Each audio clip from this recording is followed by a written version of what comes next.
So, good evening, everyone. A very warm welcome, all of you, to the first episode of Meet the Expert series by CRISIL.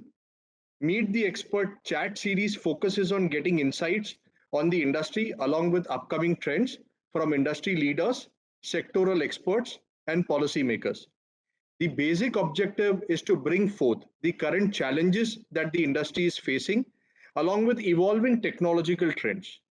The first episode in this series, titled Trends Reinventing the Indian Passenger Vehicles Industry, will be focusing on the current industry landscape, evolving market dynamics, regulatory environment, and disruptive technological breakthroughs in the passenger vehicle industry.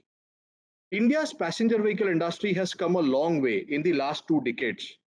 The sales have grown 4.5 times as compared to what it was 2 decades ago, and exports have risen 10 times.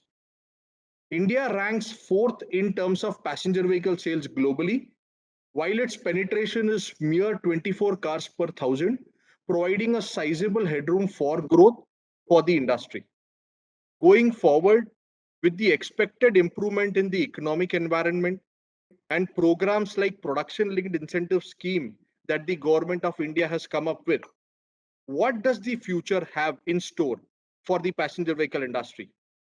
To unravel the same, we have a prominent leader from India's largest automobile manufacturer, Tata Motors Limited, who needs no introduction and would share his views on how the passenger vehicle industry has transitioned over a period of time and is expected to shape up over the decade.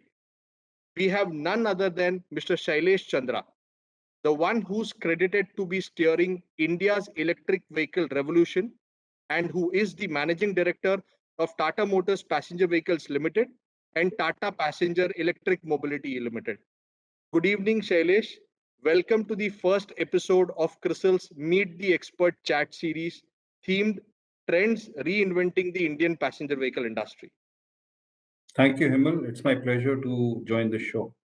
Thank you. Thank you, Shailesh. So we'll straight get into the kind of session. I'll try to first kind of start with a question which is more in the current context or how things have shaped up. So the passenger vehicle industry in the last couple of years has seen too many challenges or headwinds. It includes things like emission norms, safety norms coming up, cafe norms were introduced, which has also led to a change in powertrain mix. Customer preferences have been changing. Apart from this, also on the economic side, we've seen some sluggishness. There has been demon which has come in. COVID struck us, which was a pandemic that has struck globally, and semiconductor crisis. All this, has kept the industry range bound to about 2.5 to 3 million units in the last couple of years. How do you think the industry has fared through these difficulties, and where do you see the industry headed from here? Yeah, it's a very interesting question, Himal. And the the 2 years that has gone by and certain things that you said, let me just separate that into two parts. One is the black swan events or unforeseen events that hit us, like demonetization, COVID, semiconductor crisis. These were not foreseen, right? Absolutely. And therefore, how we dealt with that's one part, and the second part is more a longer term trend, which is more around emission norm, safety norm, shift towards certain kind of powertrains and all that you're talking. So let me talk about these two things separately. So the black swan events like COVID, right, which hit us, had both favorable and what to say adverse impact on the industry. Favorable in the sense that the demand actually turned out to be favorable for the PV industry because of shift towards personal mobility, where people were really fearing that they would catch infection and they would be more safer in a car. Right. And also, what was happening is that because every 2 quarters there used to be a disruption because of a COVID wave, there used to be a pent up which used to get built. So pent up in combination with personal mobility kept the demand side at very attractive levels. I must say that as good as whatever would have been the peak, if not better than that. Sure. Um, the adverse impact was that the supply chain get disrupted. Every wave the supply is, component supply or, the production used to get impacted. More so, not only the waves which used to happen in India, but also outside India, because it's a supply chain is pretty much global. A Malaysia crisis or a fire in Renesas factory in Japan or something which happens in Texas, all these events also impacted the semiconductor supplies. Sure. So all were intertwined. And what has happened, and since so they were favorable on the demand side, adverse on the supply side is how it played out. Hmm. And therefore demand was always ahead of the supply. Uh, what has really happened, therefore, is that OEMs who never used to even interact or had knowledge of semiconductors, by the way, because they were dealing with tier one manufacturers and less looked into the semiconductor part in times of abundance, I would say, really started going a bit deeper in understanding these semiconductors. Right now, if you ask me, I'm more an electronic engineer, less a mechanical engineer, which is what I, and therefore started interacting and building relationship with the tier two semiconductor manufacturers to the extent that we went to distributors of semiconductor to build this relationship. And therefore, in these 2 years, therefore, people who acted fast, I would say one of the companies which acted fast was us, because frankly, we were a bit paranoid about this, given that initial days of semiconductor supply, it was very clear that the allocations would happen based on the historical volumes. Hmm. And that would have impacted Tata Motors the most. So, because of that paranoia, we acted a bit fast in terms of creating alternatives and all. So, Sure. what this black swan and these events have done, that it has somehow now prepared the auto industry OEMs, to deal with such crisis in a more resilient manner. So that's one, which Sure. was the black swan related. The second trend which you talked about, emission safety norms, etc. Here I would say that it's a longer term trend. Where in COP26 and all these kind of things are going to take the trend towards more zero emission technologies. And this is a more longer term trend, which will impact cafe, emission norms, safety norms, will impact us, and we'll have to deal with this complexity in this first decade, because it's a 2 decade journey towards zero emission technology. And the impact on OEMs have been to really sort out the strategy as far as multi-powertrain options are concerned. Sure. But given that this decade will be of handling this transition, the complexity will be high for us. And I think different OEMs are going with slightly different strategies here. Sure, sure. Thank you for that. Also what I really liked is, you being very candid and stating that, the semiconductor intensity per se was something, which was more of a tier one or a distributor problem maybe a couple of years ago. But with COVID coming in, you had to have a larger control over it. And, hence you went much more deeper. And so was the case with the industry, and the one who acted fast actually could get more allocations. Fantastic. I think that's a very positive one. uh, Also leading to the next question, basis what you mentioned, Shailesh, at COP26 India has committed to reduce emissions by almost a billion tons by 2030 and cut the carbon intensity of the nation's economy by less than 45% by the end of this decade and be net zero carbon by 2070. What do you feel will be the role played by the auto sector, which is often abused, in ensuring our country can adhere to these commitments made by COP26, made at COP26? Yeah, it's a interesting question, because see, there's a big role that auto industry will have to play as far as contribution to the commitments of COP26 is concerned, given that we would be 18-20% contributing to the CO2 emissions and all. Right. So therefore, uh, the actions will have to be taken within the auto industry. But I think here there's only one direction in which the auto industry and the ecosystem will have to move, is towards zero emission technology. I think that is uh, the path which will have to be accelerated, I would say. That's the only way of contributing to this industry. But it cannot be just auto OEMs which can do this, right? Sure. Because here the larger ecosystem has to get developed to accelerate this. Just making and producing a vehicle is not going to sort out if there is no charging infra, if there is no local Mm, supply chain, that mm, you develop. or Right. if policy interventions don't take control of the situation till the technology costs are higher as compared to the incumbent technologies, right? So therefore, and you have seen the glimpse of that. Let me elaborate what I mean by that. That if you go in a very synchronized and coordinated manner in creating the ecosystem, things will accelerate fast. If government policies support this movement, things go fast. Sure. Let's take the journey of last 2 years. We experimented in a small way through what we call as Tata Universe, right?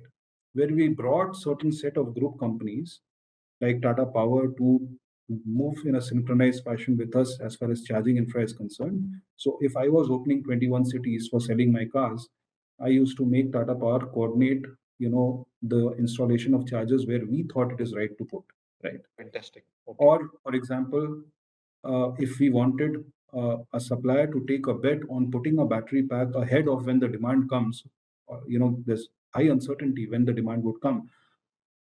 Taco did that for us, right? In motor, in battery pack, and all. And we saw how within 2 to 3 years this market has got created because of that synchronized Right. action.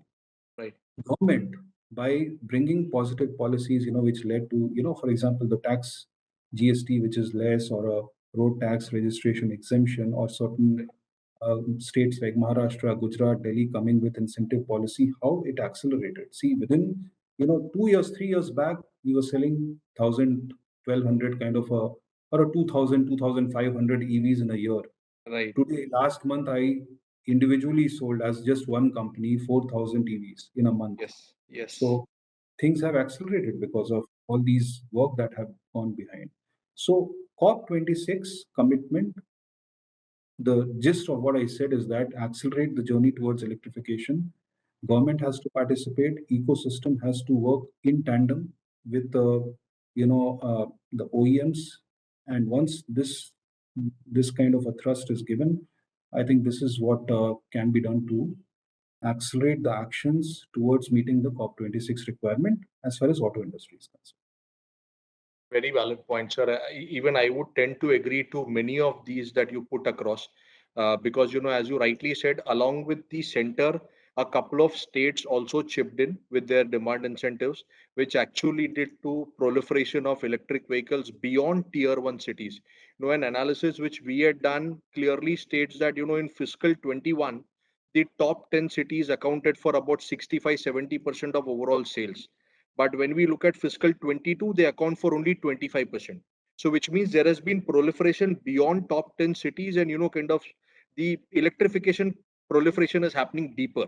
And as you rightly said, if we have to move to net zero, this is one technology that probably people will have to adopt sooner or later to ensure that the commitments that we put forth in COP26 are met going forward. Uh, kind of moving a little forward, if I have to look at our own economy very structurally, we see that 60% of our country's population is still in the working age group. We always talk about this demographic dividend. It's really a boon to us.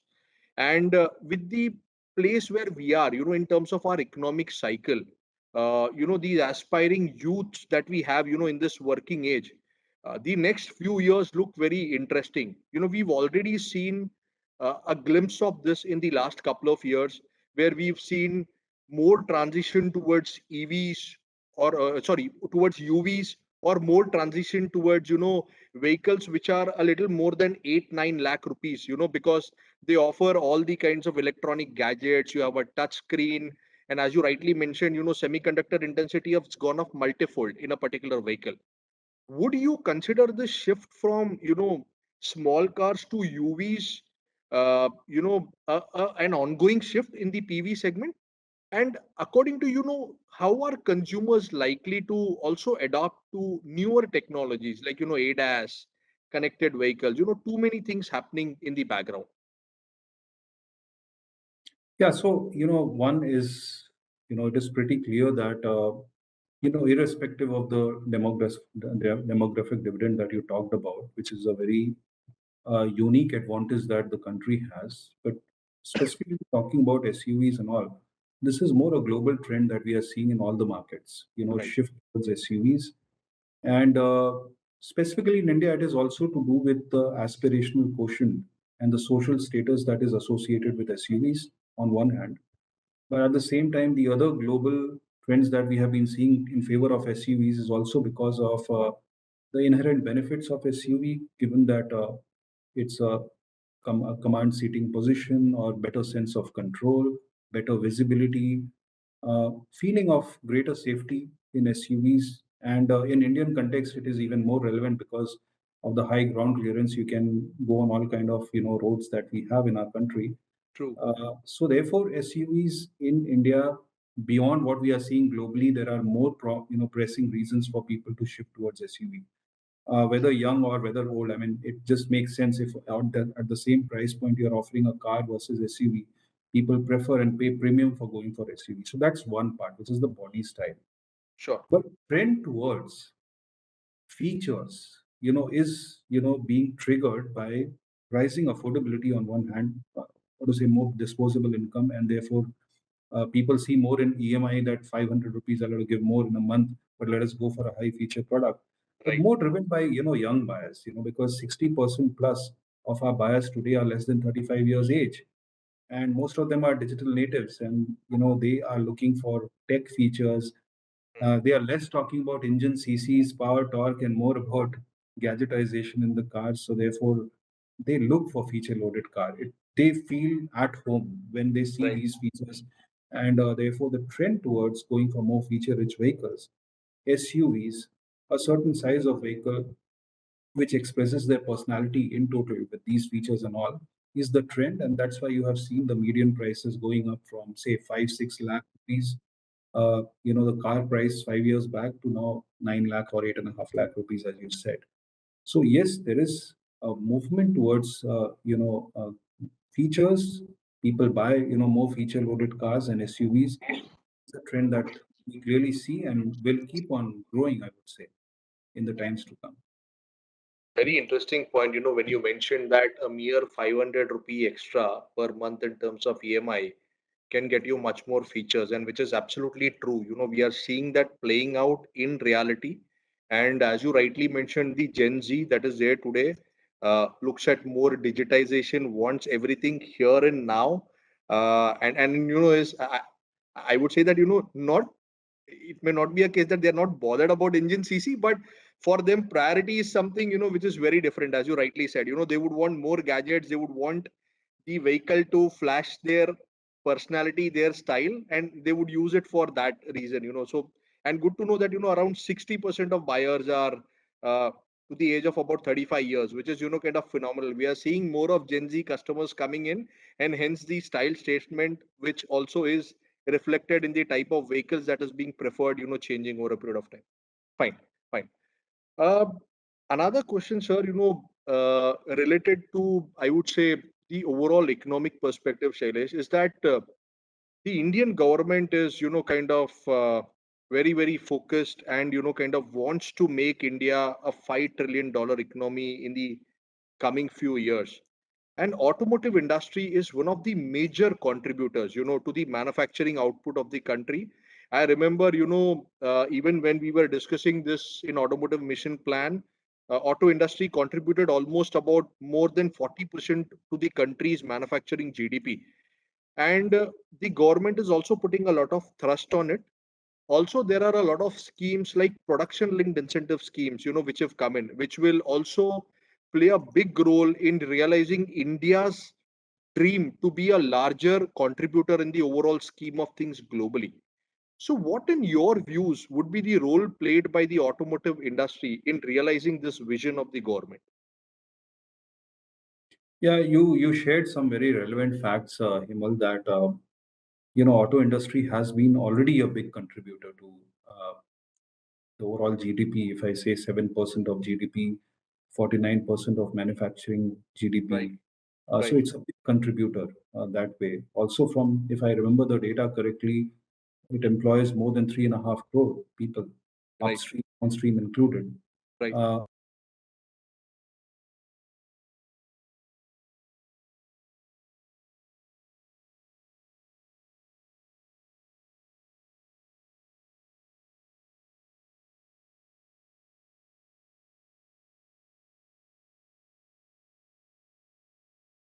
these technologies only. And cars are becoming more software on wheels, right? Right. This Right. is what the next 2 decades is about, and that's why I said gadgetization is more, it's a mobile on four wheels. Therefore, and the third aspect we need to keep in mind that you mentioned that India is today fourth largest. It will become the third largest after China and US Right. in the coming decade or so. A huge demand center, right? Right. So if you combine the benefits of a big demand center, the prowess of the country as far as software talent is concerned, and the demographic dividend that you talked about, if you combine these three strengths of the country, it unleashes a big opportunity for the nation because one, you can combine these aspects to make India the epicenter, which used to be the Western countries in the whole automotive world. Right. Now, actually, India can become the hub of innovation across the value chain of automotive, Right. combining these strengths. And it will significantly enhance the brand image of the nation as a whole, brand India, will become very different if we are Right. able to drive this well through the right policy intervention, through the actions of all the ecosystem players here. And at the same time, this can become an employment generation industry for all categories of people and employees. I'm saying highly skilled to medium skilled to grassroots Right. kind of people for and this can become what made some of today's developed nation a developed nation Right. because of auto industry. Many have just thrived because of auto industry. Right. Possibly the time has come for India, is what I would say. And therefore policy intervention, right, investment environment in the country, using the power that we have of software talent and all, Mm. it's it's a godsend opportunity for the nation, and there's a big role to play by the auto industry, I would say. Right. I completely agree, Shailesh, that the multiplier effect that the auto industry has, in terms of employment, providing jobs across, as you rightly said, right from highly skilled, medium skilled to semi-skilled and even low skilled jobs, that the auto industry can offer, right from you know someone being deployed on the plant all the way to mechanics and kind of fueling stations. The opportunity is humongous and would continue to do so going forward, which also kind of in a way would say that going forward India could also look at a huge export opportunity, kind of going forward for that matter. Yes. If I have to, kind of, slowly moving towards, concluding the discussion that we have, but before that, I would like to also ask you that if I look at a larger picture, or from a uh, larger perspective, or even something that the government envisions or is thinking, there is a lot of focus, on developing a robust public transport system. Okay, and there are multiple options, for it. Like buses, metros, monorails. You've got feeder buses that are coming in, and of course vehicles, which are used for last mile mobility.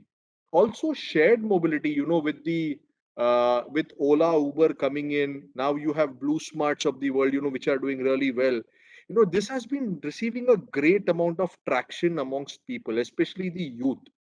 What impact do you think this emerging public transportation system and shared mobility ecosystem could have on the PV industry? And how do you see this overall mobility scenario, in India, uh, you know, come up in the next couple of years, if I have to ask so?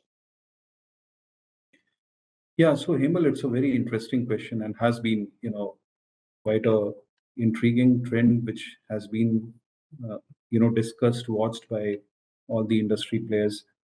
Uh, and clearly, for the sake of sustainability, that's the right direction to move towards. Also, from if all this matures, to the let's imagine fast forward the situation and we see that this whole personal intermodal movement and all mature to a level where it brings convenience. It is good from a sustainability perspective. It will be good from a convenience perspective also, Mm. right? Right, right. That's the end state. If we keep that as a reference, there are two, three things. In short term, of course, this is not mature, right? There are efforts in the right direction, but this has to gain maturity, right? The quality of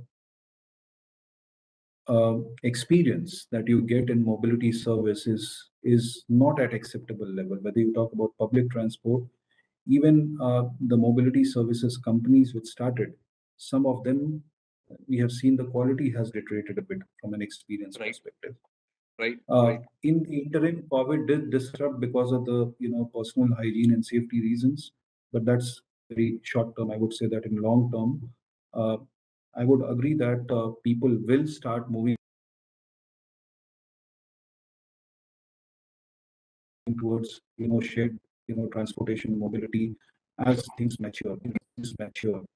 So having said that, I would say that as far as private car sales are concerned, you know, at least what I'm seeing is that one, that the penetration in the country is very low. You mentioned about 24 per thousand, and also one that for many citizens in the country, and I'm only talking about Indian market. I'm not talking sure, about global because the nuance will be different.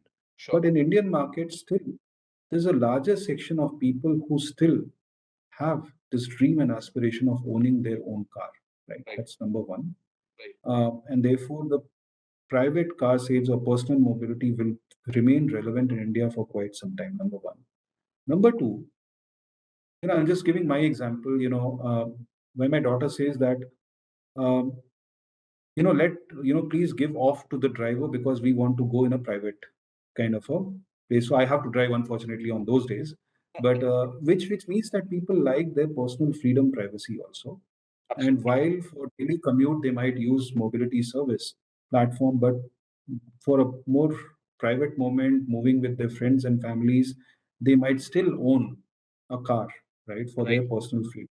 right, And right, while that car might be sitting for 6 days in the garage, and the person would be using a but they still, for their privacy and personal, freedom reasons, they will go for private cars. So therefore, I see that both shared mobility and personal mobility in the Indian context is going to remain relevant uh, for uh, minimum a decade, I can say, Himal. And then sure. we'll have to see how the long term trend pans out. That's my personal view, I would say. Sure, but very interesting, so what you're trying to say is, both will coexist, and which in a way seems very practical, looking at the current generation also, as you rightly said, because even when I go to office every day, I would plan to either share with a few people, one of the days one of them gets the car, the other day somebody other gets the car, and two, three people go together. But on a weekend, you would typically want to go with your family in your own car, and would want to ensure that you give that time and space to them. So from that perspective, it's absolutely clear. Yes, because of COVID, in the short term, we've seen some hit in terms of shared mobility demand slowing down because of safety concerns, etc., but which is also slowly gradually getting back in a way. People have again started using shared mobility in a big way, at least in larger metro cities that started to pick up it. So thank you, Shailesh. Thanks for your time. Really appreciate the same. I would request all participants to, kind of kindly share your feedback on this chat. There'll be a question which will come in, where you need to just rate your experience. Shailesh, while we wait for another 10, 15 minutes, just to answer a few questions that people may have, the ones who've logged in, for this particular event. Uh, I would request about 10, 15 minutes of your time. Sure, sure. Sure. Thank you. Thank you. Thank you, Shailesh. Thank you. Thank you. So anybody who has a question can, basically populate the question in the Q&A tab. And while, the questions get populated, I will start with a question, which we've received a few questions. So I will start with those questions till the time newer questions get populated in the chat. Uh, One question, which is, I would say, very recent in nature, Shailesh, is that what is the future of CNG cars in India amidst the intermittent price hikes? That's very interesting because, at least in the last few weeks after the escalation of the prices, you do see moderation in demand of CNG, right? Hmm. So clearly, it is very clear that any increase in CNG price the market is very sensitive to that. Hmm. Um, one is the TCO factor, but so there is a pull which gets impacted because of that. Hmm. Still, I would say that CNG still is making a lot of sense, right? Hmm. There's headroom for OEMs also from a margin perspective to deal with some of these changes. Hmm. So in combination, I think CNG will remain quite uh, relevant powertrain in this whole decade, I would say, Sure. because from a cafe perspective also, which is the corporate average fuel efficiency, Hmm. OEMs, from a push factor also would like to sell more CNG. Those who have Right. not gone electric Right. or those who don't have diesel portfolio, they would go for uh, more CNG vehicle to bring down the corporate average fuel efficiency numbers and all. So Sure. therefore, CNG is going to remain relevant. Yes, it will be relevant in certain segments, not all the segments. It's what I would say. Sure. Sure. Sure. Moving to the next question, what is the expected time frame for significant acceleration towards electric vehicles? Role of hybrids in this transition, and in turn the future of ICE vehicles. Again, very interesting. Kind of, I partially answered this, in the COP26 question that you asked, or, the transition from an emission standards perspective.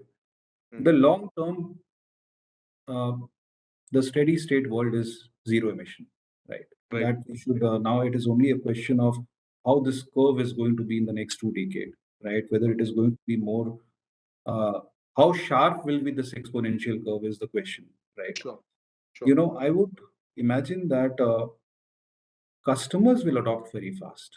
Once they see 500,000 vehicles on the road, the confidence will significantly increase. Charging infrastructure, in the next 2 to 3 years going up, will significantly enhance the interest. You're already seeing, the sense of that, with only one or two models competing against 130 models of ICE, still there is a huge traction on Right. Right. electric. Right. Right. Right. Imagine fast forward the situation 3, 4 years down the line, charging infra will be there. Number of electric vehicle models would be in the country, Hmm. and there would be 500,000 customers who would be talking about their experience. Just Hmm. imagine what will happen on the demand side with Right. lower operating cost, with better driving experience. Sure. Electric vehicles would make sense to the extent that one will ask question why I should even consider petrol and diesel and those kind of vehicles, right? But Right. what will stop the adoption and acceleration would be the supply side, Right. because you know uh, it is very unique situation that the entire globe is facing, that all the big markets are simultaneously Hmm. seeing a very steep growth Hmm. as far as electric vehicle adoption is concerned. Some, Agree. mostly from emission and COP26 kind of commitments in all of different countries, Sure. and therefore supply chain will not be able to so fast ramp up the capacities, because you can put machine, you can put a battery cell plant, you can put a motor plant, but extraction of minerals and all takes time, right? So there will be more breakthroughs which will be required Hmm. to really accelerate the supply side. So this is how I envision that electric will be the future, and the technology investments would also be centered around electric as we move forward. The realization of OEMs might happen at different points in time, but it's a matter of time that all realize that this is going to be the eventual technology. Sure. Hybrid, you asked. I Yeah. would say that hybrid is our point of view, because every OEM will have a different point of view here. If the eventual world is zero emission, why I should go for any transient technology in the interim? Sure. The Okay. use of transit technology in the interim is only if I'm not prepared with an electric vehicle technology, or I'm too deeply invested into hybrid as a Sure. technology, and therefore I need to recover that. Sure. Or, from a cafe perspective, since I have no EV, I'll rather go with a hybrid to meet the compliance requirement. Right. So therefore, a hybrid for me is good interim strategy, till the charging infra is coming, which is a matter of just 2 to 3 years. Whether if you want me to do a fresh investment, why I would not do, but somebody who's already invested might bring, right? Sure. And Sure. help in getting the compliance to the cafe requirement also. That's how I view hybrids. Interesting point. Interesting point. So, you are saying that At best, for the next 2 to 3 years, it could be more like a transitioning technology for a few of them who've already invested in it globally, or have access to that technology. So probably it may be something that may exist. But maybe about 3 4 years down the line, you will actually see more transition happening towards EV, and that will also in a way help us meet the COP26 commitments that we've made, that you stated earlier. Yes. Another thing, a question which has come up, and I think you already have one product which is closer to it. Given that SUVs are getting popular in India, and at the same time, automakers are investing in the said product, especially in terms of EVs. How is the battery technology evolving in India, especially from a long drive perspective, 600 kilometers and above? Giving 600 kilometer is not a problem. It can be given today also, right? Right. It is the question of how much premium Hmm. customer is ready to pay for the Agree. same footprint of the car, right? Right. For a Right. given body style. Right. And the initial 4 years back, people were ready to pay only 20-25% premium for an electric. Right. And Right. if you give a 600 kilometer range, you would be maybe 100% more Yes. premium. And Yes. therefore, that's the reason why we optimized the price range and features in Nexon EV. And you have seen how what Quickly great it has traction been we lab. have. Yeah, yeah, yeah, yeah, yeah. But as we progressed, we have seen that certain price brackets, you can still go for a 10% stretch to give a higher range, as we have seen in Nexon Max. Hmm. We're not very sure how the customers will respond to a higher range, and will they be ready to give 1.5, 2 lakh rupees more for that? Sure, We have sure. been surprised that people are ready to pay for that extra 2 lakh. But if same thing I experiment in a lower segment car, whether that customer, so we have to really see that. So Right. giving a 600 kilometer even today is possible, right? It will become more easier as we move towards pure EVs, right? Sure, sure, But with certain adoption, which adaptation, which I said, we declared our Gen 1, Gen 2, Gen 3 strategy. Gen 1 being the pure conversion vehicles, Gen 2 being adapted vehicles. So you can adapt your current platform to accommodate more battery and give higher range. sure, Or a Gen 3 which completely transitions to pure EVs where it's a grounds up EV that you have developed. sure, But we have gone with Gen 1, Gen 2, Gen 3 to be in line with the evolution. Don't invest ahead of when it is needed or when sure. a customer is needed. So when battery prices come down, then it would make sense to give 600 kilometer range so that people feel that it is justified to pay that amount. Absolutely, absolutely. Completely agree. You will probably reach that scale also by then, and economies of scale will also start to flow in. So because of which, today globally battery prices may seem lower because of the scale at which they are operating. The scale in Indian context is pretty low for that matter. And from that perspective, if we start getting that scale, I'm sure prices will also start coming down pretty quickly. Uh, Absolutely. Another interesting question, is that the government is coming up with its battery swapping policy soon. Do you think, from a passenger vehicle perspective, uh, this has merits for the industry, or do you feel that maybe it may be more relevant for a three-wheeler or something which is more focused on public transport?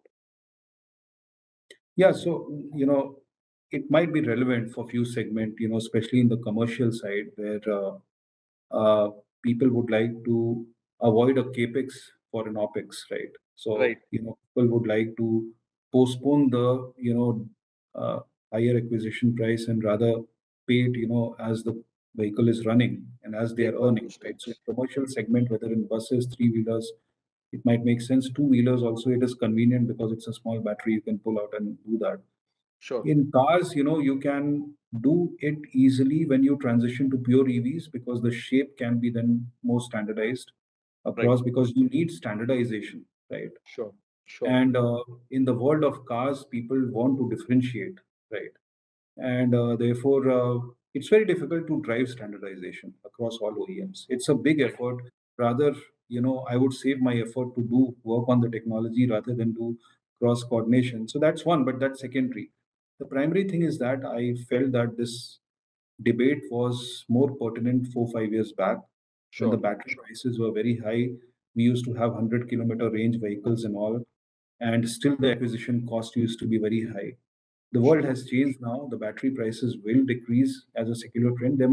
There's a certain spike that we are seeing because of certain reasons, but this will stabilize and again be a secular downward trend. So higher range vehicles will be a norm. You don't drive more than 60, 70 kilometers. Let's take, for example, you'll drive 100, kilometers in a day, Right. or you'll go out for, say 200-kilometer drive. Now swapping stations don't make sense in cars, is what I would Right. say, Right. because you don't want to, when you have the convenience of plugging your car, after coming back to home from your office and never visiting any petrol station and, gas stations and all, why you would, leave that convenience and think of swapping. Also from a Right. consumer Right. perspective, I'm thinking.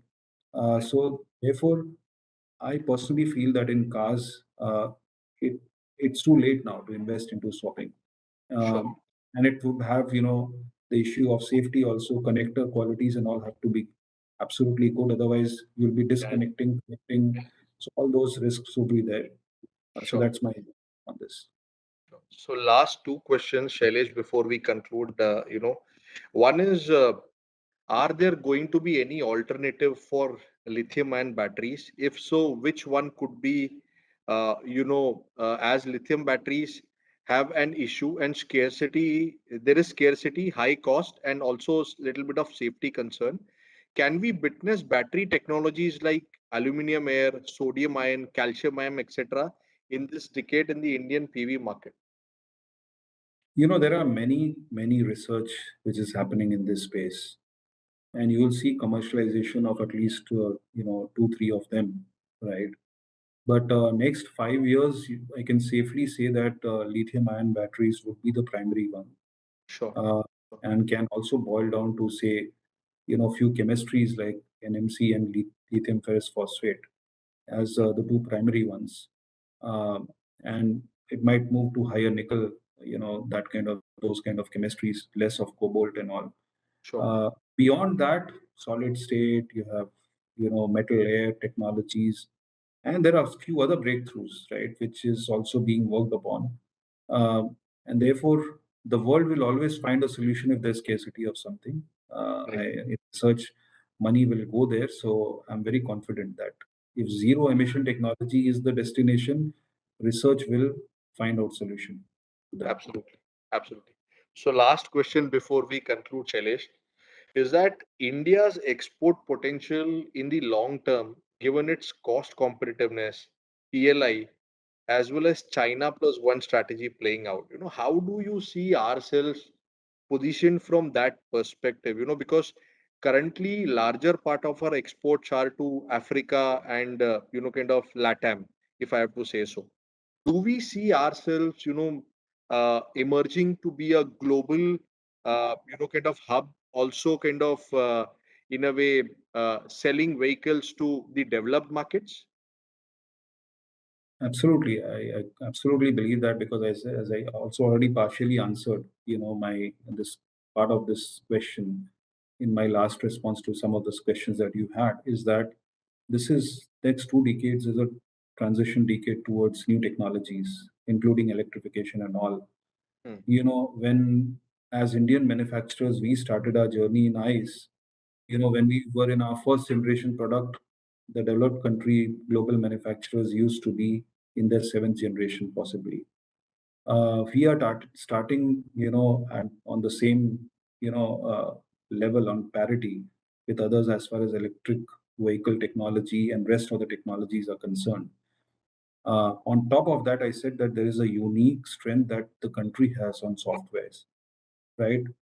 Combine all this governmental support to really nurture this ecosystem within the country. If all these things combine, and China plus one strategy, and given the high demand center that India is, you can just channelize everything to India and make this not only a big tech center of automotive, right, but also a big export hub, right? Absolutely. So you would definitely like, because here you have so many advantages of doing the entire value chain activity. Right. It's a big demand center, At the right? same time, it can become a big export center because of the comparative advantages that we have with other countries on many Right. aspects, as you know. Right, right. And anyways, as you said, or as you mentioned earlier, software is something, which has been a crucial element for India over the last 2 decades. And, that will further supplement or help us transition faster in this direction and, probably help us, uh, get that prominence in the global map. Uh, Absolutely. Yeah. so thank you very much, Shailesh. Thanks for your time today. It was a pleasure having you, and would really, kind of appreciate the time you spent with us. Looking forward to many more interesting discussions with you in the near future. Thank you. Thank you very much, Shailesh. Thank you, Himal. I thoroughly enjoyed the conversation. Many a times you think as you speak, so it has given a good reflection to me also. Yeah. Thank you. Thank you. Thank you, Shailesh. Thank you. Bye.